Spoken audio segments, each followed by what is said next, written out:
أعوذ بالله من الشيطان الرجيم.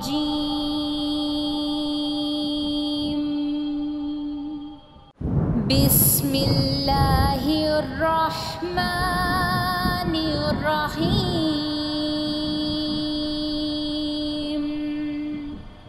نحمده ونصلي على رسوله الكريم. اما بعد فاعوذ بالله من الشیطان الرجیم. بسم اللہ الرحمن الرحیم. رب اشرح لي صدري ويسر لي امري واحلل عقدة من لساني يفقهوا قولي. رب يسر ولا تعسر وتمم بالخير.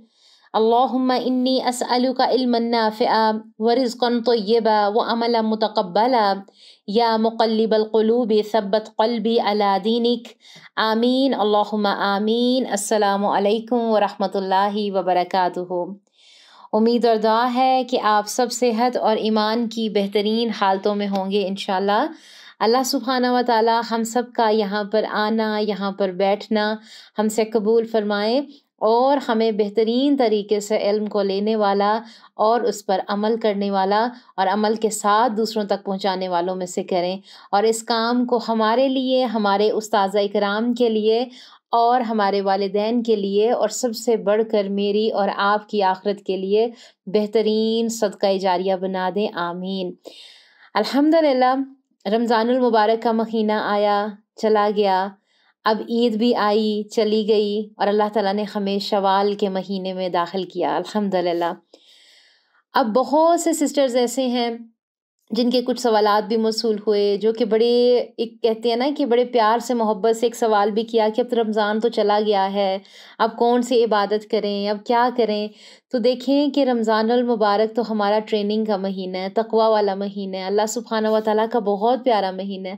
ہم نے اپنی نمازوں پر بھی غور و فکر کیا، ہم نے اپنے روزوں پر بھی ہم نے بڑے بہترین طریقے سے عبادات کو لے کے اللہ تعالیٰ کا تقوی حاصل کیا. ہم نے اپنی زبان کو بہت سی برائیوں سے روکا، اپنے ہاتھوں کو روکا، اپنی آنکھوں کو روکا، اپنے جسم کے ایک ایک اعضاء کو روکا. اور کیا اس میں شامل تھا؟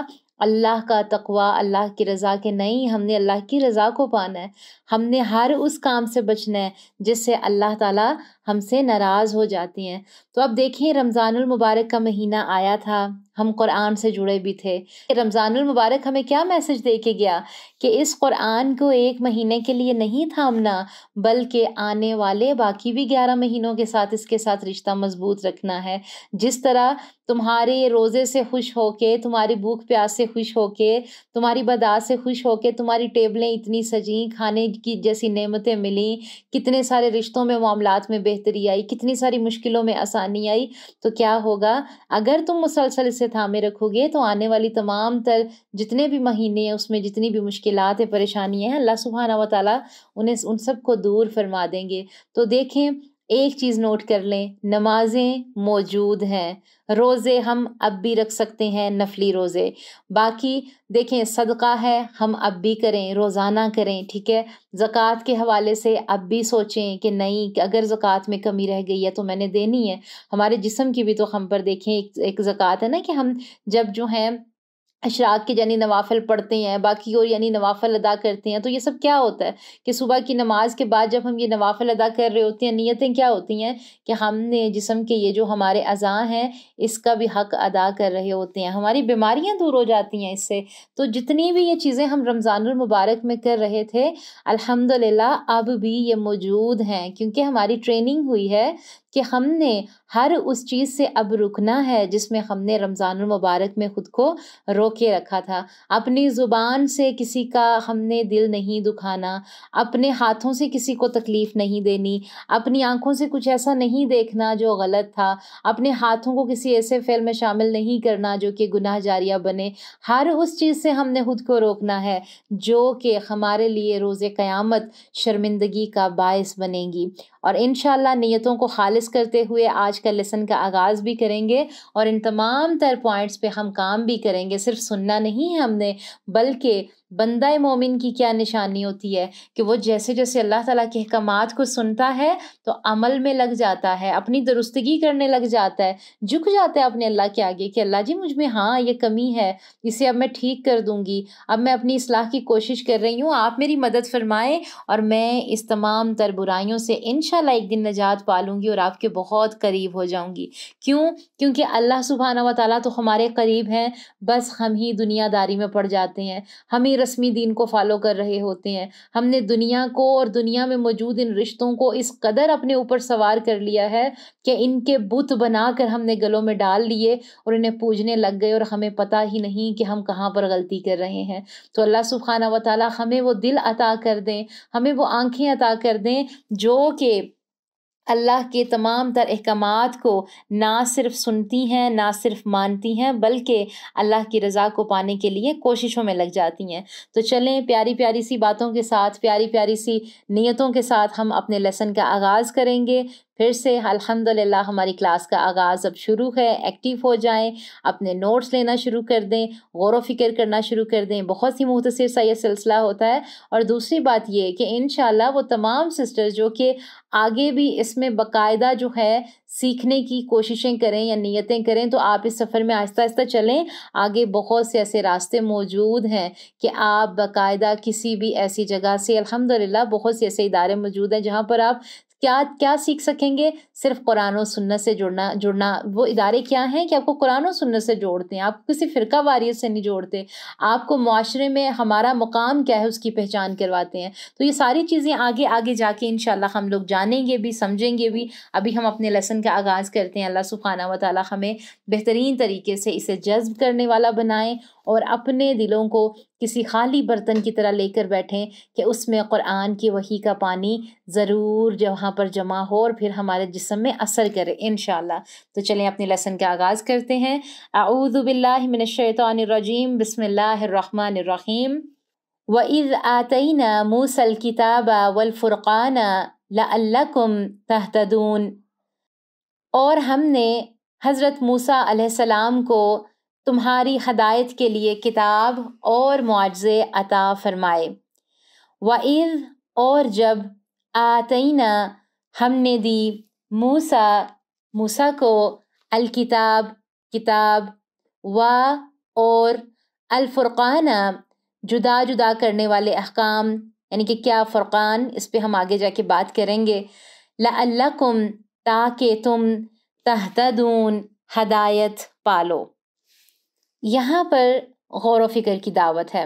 وہ کیا ہے کہ وَإِذْ آتَيْنَا مُوسَى الْكِتَابَ وَالْفُرْقَانَ، یعنی اس کی وضاحت کیا ہے کہ کتاب سے مراد یہاں پر تورات ہے۔ سیدنا مجاہد رحمۃ اللہ علیہ نے کہا فرقان سے مراد کتاب ہے جس سے حق اور باطل کا فرق واضح ہو جاتا ہے۔ یہاں سے اس سے مراد دین کا علم بھی ہے اور فہم بھی ہے، جس کی وجہ سے انسان کو بھلائی اور برائی میں، حق اور باطل میں فرق کا پتہ چلتا ہے۔ اب دوسری بات کہ اللہ تعالیٰ اپنی کتاب کسی قوم کو کیوں عطا کرتے ہیں، تو لکھیں کہ اللہ تعالیٰ کی کتاب اس کے احکامات پر مشتمل ہوتی ہے جو اس کی طرف سے انسانوں کو ملتے ہیں، اور جس امت کو یہ احکامات عطا کیے جاتے ہیں اس نے اس پیغام کو تمام دنیا تک پہنچانا ہوتا ہے۔ اللہ تعالیٰ اپنی کتاب اس لیے بھیجتے ہیں تاکہ وہ انسانوں کے لیے رہنما بن جائے، اس کی ہدایت کا ذریعہ بن جائے۔ کیوں؟ آگے آ رہا ہے نا، لعلکم تہتدون، تاکہ تم ہدایت حاصل کرو، تاکہ تم کتاب پر عمل کر کے گمراہی والے راستوں سے ہدایت کی طرف آ جاؤ، تاکہ تم دین و دنیا کے تمام معاملات کے لیے حق کو پہچان جاؤ، تاکہ تم دنیا میں موجود ان شیطانی اندھیروں سے نکل کر روشنی کی طرف آ جاؤ، فلاح کی طرف آ جاؤ، کامیابیوں کی طرف آ جاؤ۔ کیونکہ یہ کتاب کیا ہے؟ لعلکم تہتدون، تمہارے لیے ہدایت ہے تاکہ تم اس سے ہدایت حاصل کرو۔ اب یہاں پر کیا ہے، تھوڑا سا ہم اس پہ مزید بات کرتے ہیں کہ اگر ہم سے کوئی پوچھے قرآن کیوں نازل ہوا، تو یہ آیت اس کا جواب ہے۔ اگر کوئی آپ سے پوچھتا ہے نا کہ قرآن کے نازل ہونے کی وجہ کیا ہے، تو اس کا جواب کیا ہے کہ اللہ کی کتاب ہدایت کے لیے ہوتی ہے، اس پر غور و فکر کے لیے ہوتی ہے۔ کیوں؟ تاکہ ہم اپنی زندگی کے تمام تر معاملات ہیں ان کو اللہ رب العزت کے احکامات کے مطابق گزاریں۔ صرف چومنے کے لیے نہیں ہوتی، تعویذ بنانے کے لیے نہیں ہوتی، کیا ہوتی ہے؟ عمل کرنے کے لیے ہوتی ہے۔ صرف شادیاں آ گئیں، بیاہ آ گئے، بچیوں کے سر پہ رکھ کے رخصت کرنے کے لیے نہیں ہوتی، صرف سال میں ایک ہی مہینے میں کھولنے کے لیے یا ایک ہی دفعہ کھولنے کے لیے نہیں ہوتی، کوئی فوت ہو گیا تو اس کی میت کے پاس ہی بیٹھنے کے لیے نہیں ہوتی۔ یہ کتاب کیا ہے؟ ہدایت ہے میرے اور آپ کے لیے۔ کیا ہم قرآن سے ہدایت لے رہے ہیں؟ سوال کریں اپنے دل سے، اپنے دل پہ ہاتھ رکھ کے۔ پہلے ہم اس کو سمجھیں گے، پھر ہم اس کو پڑھیں گے، پھر ہم اس پر عمل کریں گے، پھر کیا ہوگا؟ پھر صحیح اور غلط کا فرق مجھے اور آپ کو سمجھ آئے گا۔ کس نیت کے ساتھ ہم پڑھیں گے؟ اصلاح کی نیت کے ساتھ، اپنی ہدایت کی نیت کے ساتھ، پھر حق اور باطل میں فرق واضح ہوگا۔ اللہ تعالیٰ کتنی غور و فکر کی یہاں پہ باتیں ہمیں کر رہے ہیں، تو ہمیں غور و فکر کی ضرورت ہے نا یہاں پہ۔ پھر اگلی آیت میں دیکھیں کہ آیت نمبر 54 میں اللہ سبحانہ و تعالیٰ کیا کہہ رہے ہیں۔ وَإِذْ قَالَ مُوسَى لِقَوْمِهِ يَا قَوْمِ إِنَّكُمْ ظَلَمْتُمْ أَنفُسَكُمْ بِاتِّخَاذِكُمُ الْعِجْلَ فَتُوبُوا إِلَى بَارِئِكُمْ فَاقْتُلُوا أَنفُسَكُمْ ذَلِكُمْ خَيْرٌ لَكُمْ عِنْدَ بَارِئِكُمْ فَتَابَ عَلَيْكُمْ إِنَّهُ هُوَ التَّوَّابُ الرَّحِيمُ۔ اور جب حضرت موسیٰ نے اپنی قوم سے کہا کہ اے میری قوم، بچھڑے کو معبود بنا کر تم نے اپنی جانوں پر ظلم کیا ہے، اب تم اپنے پیدا کرنے والے کی طرف رجوع کرو، اپنے آپ کو آپس میں قتل کرو، تمہاری بہتری اللہ تعالیٰ کے نزدیک اسی میں ہے، تو اس نے تمہاری توبہ قبول کی، وہ توبہ قبول کرنے والا اور رحم و کرم کرنے والا ہے۔ اب اس آیت میں سیدنا موسیٰ علیہ السلام کے کوہ طور پر جانے کے بعد بنی اسرائیل نے جو ظلم کیا تھا کہ انہوں نے بچھڑے کو اپنا معبود بنا لیا تھا، اس کا ذکر ہے۔ کیا کہا جا رہا ہے؟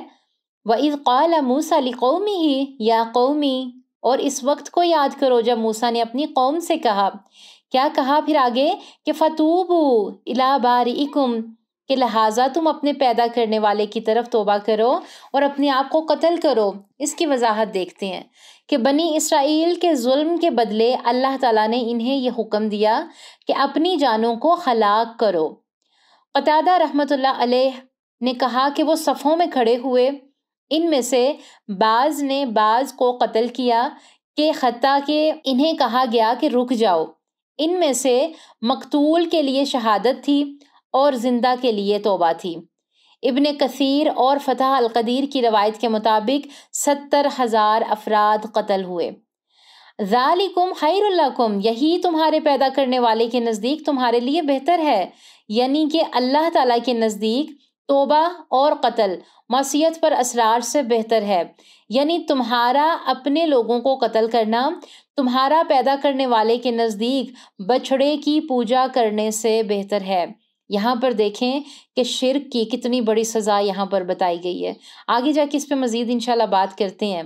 پھر اللہ تعالیٰ نے اپنے الباری ہونے کا شعور یہاں پر دلایا ہے کہ اللہ تعالیٰ نے کتاب اور فرقان عطا کرنے سے یہاں پر اپنے باری ہونے کا شعور دلایا ہے کہ جو پیدا کرنے والا ہو وہی رہنمائی کرنے والا ہوتا ہے، اس کی رہنمائی پر اعتماد کیا جاتا ہے۔ اللہ تعالیٰ نے اپنی طرف رجوع کرنے کا حکم دے کر اپنے الباری ہونے کا شعور دلایا ہے۔ ہر چیز اپنی اصل کی طرف لوٹتی ہے اور انسان کی اصل حقیقت اس کے پیدا کرنے والے سے جڑی ہوئی ہے۔ اب کیا ہے؟ فتاب علیکم، پھر اللہ تعالیٰ نے تمہاری توبہ قبول کی۔ اس کی وضاحت کیا ہے؟ کہ تم نے وہی کیا جو کہ تمہیں حضرت موسیٰ علیہ السلام نے حکم دیا کہ تمہاری توبہ قبول ہوئی اور تمہاری برائیوں سے درگزر کیا گیا۔ فَاقْتُلُوا أَنفُسَكُمْ کے بعد فَتَابَ عَلَيْكُمْ کے الفاظ سے ہمیں کیا سبق ملتا ہے؟ تو لکھیں کہ اللہ تعالیٰ سے اپنے گناہوں کی معافی مانگنے کے لیے اس کے بتائے ہوئے معافی کے طریقہ کار کو قبول کرنا ضروری ہے۔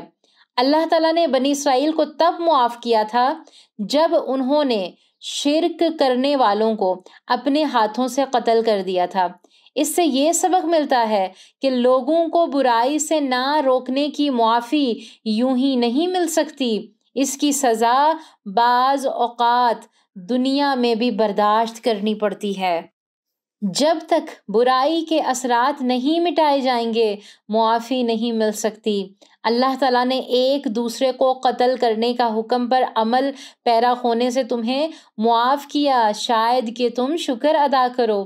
دیکھیں بنی اسرائیل کی یہاں پر پہلے تو ہم نے نعمتوں کی بات کی، اب ان کی سزاؤں پر بھی بات ہو رہی ہے۔ جب لوگ اللہ سبحانہ و تعالیٰ کے دیے گئے احکامات پر غور و فکر نہیں کرتے، بحثوں میں پڑ جاتے ہیں، تو اللہ تعالیٰ کی طرف سے پھر کیا ہوتا ہے؟ انہیں سزائیں بھی ملتی ہیں، اس دنیا میں بھی سزائیں برداشت کرنی پڑتی ہیں۔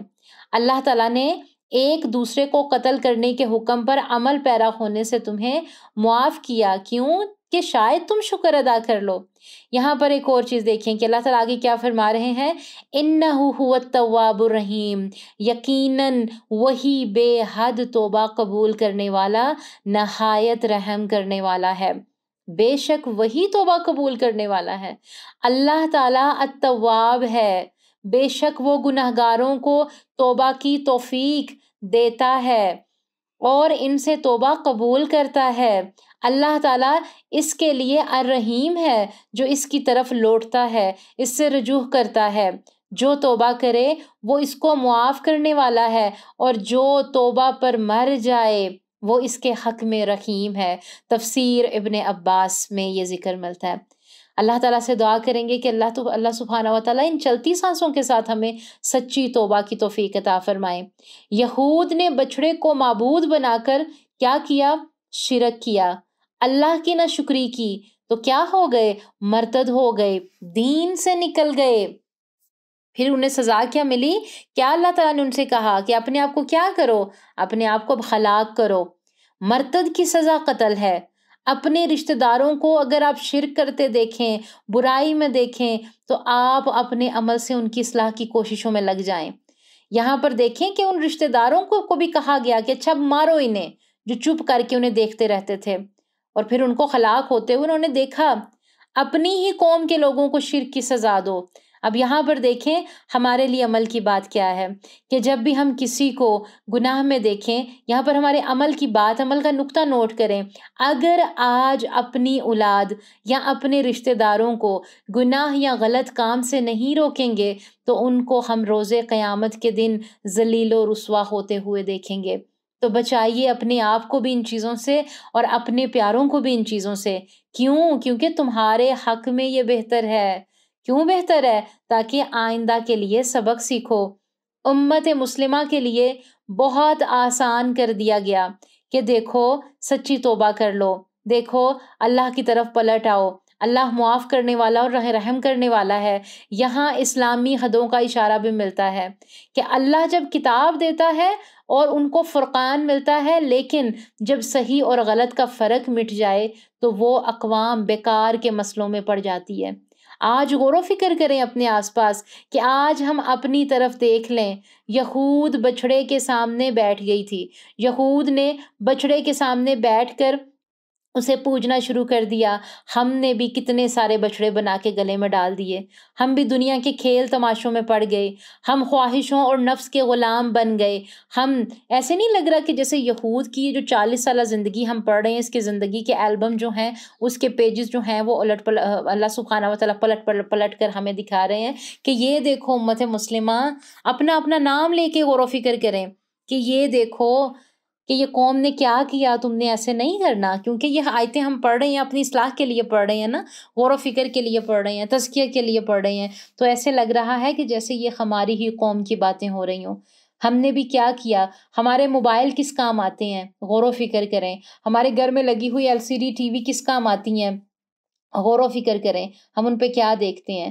ہماری گاڑیاں جن پہ ہم بیٹھ کے سفر کرتے ہیں یہ کس کام آتی ہیں؟ کیا کہیں ہم ان پر چل کے صرف یہ تو نہیں کہ ہم آؤٹنگ کر رہے ہیں گھوم پھر رہے ہیں لیکن ہماری پانچوں کی پانچوں نمازیں ہی قضا ہیں، ہمارے سجدے بھی گئے. کیا ایسا گھومنا پھرنا ہمیں کیا کوئی فائدہ دے گا؟ بلکہ یہ پریشانیوں کا باعث بنے گا. جس میں نمازیں ہی نہیں، جو ہماری روحیں کیا ہے؟ ہماری روح عبادت سے خالی پڑی ہے. ہم نے اسے کیسے تر کرنا ہے؟ ہم نے کیا سن لیا؟ ہمیں دشمن اسلام نے کیا سکھا دیا کہ روح کی غذا کیا ہے؟